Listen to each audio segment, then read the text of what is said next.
मैं आज कृष्ण के जन्म की कहानी सुना रहा हूँ। उसके श्रोतागणों सुने। कंस को अपनी बहन देवकी बहुत प्यारी थी। उसने उसका विवाह बहुत ठाट बाट से करने के लिए नगर को बहुत सुंदर सजाया। नगर के चौड़ी सड़कें उसको गुलाब जल छिड़के, तोरण द्वार बंदरवारे बनाए, जगह जगह जो है नृत्य गान आयोजित किए और चौराहे को बहुत सुंदर सजाया गया।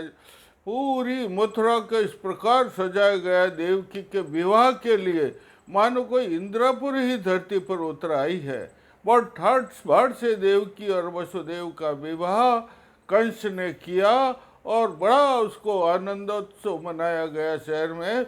और बहुत अच्छा दहेज दिया, बहुत धन धान्य संपत्ति दी। कुबेर भी उसकी विगत लिखने से थक जाए, इतनी दहेज कुबेर कंस ने अपनी बहन देवकी को दहेज में दिया और स्वयं जो है डोली सजा करके बहन की और बहन को विदा करने के लिए वह उसको उसके ससुराल देवकी के ससुराल की ओर जो है उसको ले जाने लगा। और वसुदेव जी भी साथ में थे और जो है मथुरा से धीरे धीरे सारा जुलूस जिसमें आगे बाजे बज रहे, ढोल ढमाके नगाड़ तोड़ वगैरह बज रहे, अप्सराएं नृत्य कर रही है और धीरे धीरे जुलूस आगे बढ़ रहा है देवकी के ससुराल की। और स्वयं कंस जो है रथ में आरूढ़ होकर के अपनी बहन को विदा कर रहा है। जंगल से बाहर निकला और एकदम आकाश में जो है देववाणी हुई है, आकाशवाणी हुई है, कंस जिस बहन को तो इतने लाड प्यार से ससुराल विदाई के लिए ले जा रहा है, उसका 8वां पुत्र तेरे जो है तुम्हारा वध करेगा।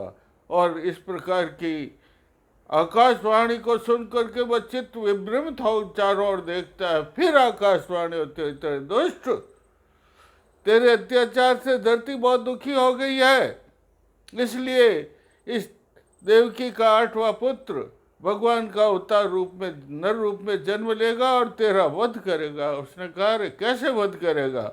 और उसने सारे जुलूस को वापस मोड़ दिया है। उसने कहा जब मैं इसको जेल में डाल दूंगा और इसके सारे पुत्रों पुत्रियों का वध कर दूंगा तो फिर मेरा वध कैसे करेंगे? इसलिए वापस अपनी बहन को और अपने बहनों वसुदेव को मथुरा में लेकर के आ गया है और गहरी काल कोठरी के अंदर बहन को डाल दिया है और 7 ताले, 7 द्वारों पर 7 ताले लगा दिए हैं। नर तो क्या, वहाँ मच्छर भी उसमें प्रवेश नहीं कर सकता है, इतनी व्यवस्था कर दी। और गहरे बहुत मोछे वाले छड़ीदार पहरेदार लगा दिए हैं।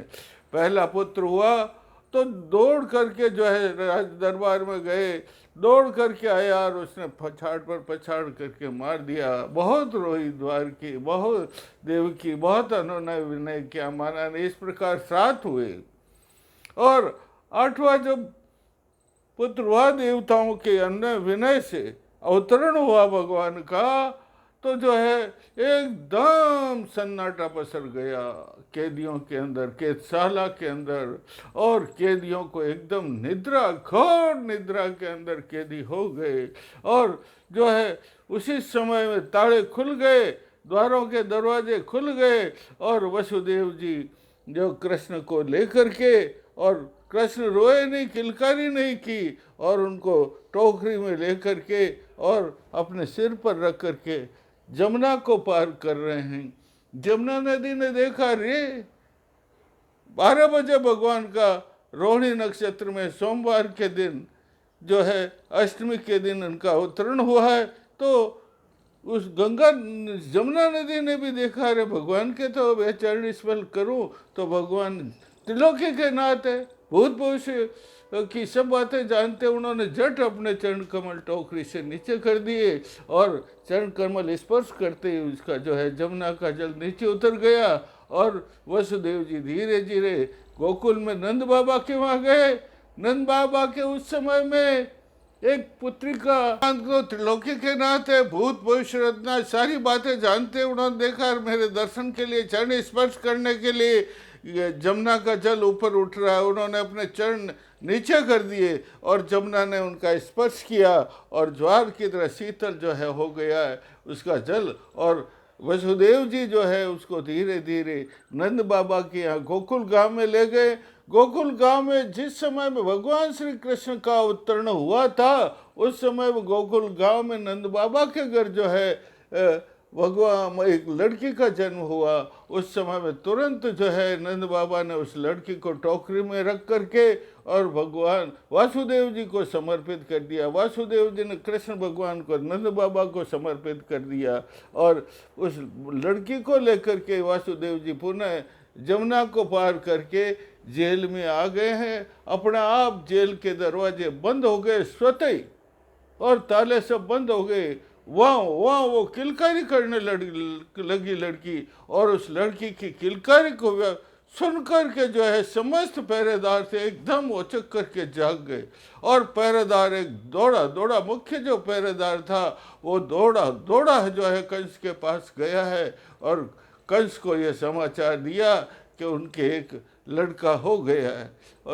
और उसी वक्त जो है कंस नंगी तलवार लेकर के तलवार को लहराता हुआ पाँव को पटकता हुआ जो है कारागृह में बंदी गृह में आया है और उसके चरणों में लौटने लगी है बहन देव की बेजार रोने लगी। भाई ये तो लड़की है, लड़की तेरा वध कैसे करेगी। लेकिन नहीं माना कंस और उसने जोरदार खींच लिया अपनी बहन के हाथ से। बहन का कलेजा निकल गया था, बहनों का कलेजा निकल गया था। दोनों झार बेजार रोने लग गए थे और चरण पकड़ लिए कंस के।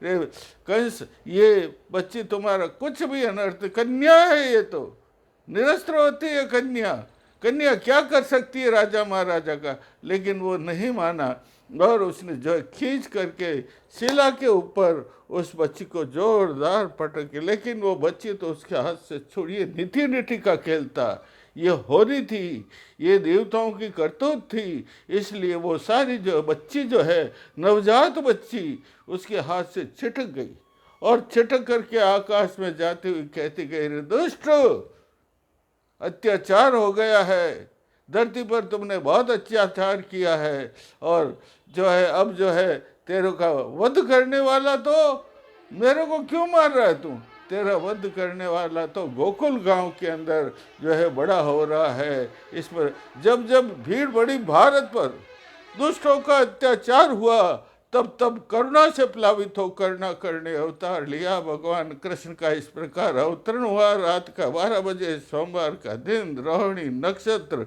भाद्र की अष्टमी, काली रात्रि थी, घोर घटाए रे जोरदार बारिश हो रही थी। उस समय भगवान का जन्म हुआ। आकाश में ढोल नगाड़े देवताओं के बजने लगे। सब देवताओं ने आकाश में फूलों की वर्षा की और सब जो है नमामि नमामि कृष्ण भगवान के दर्शन करने।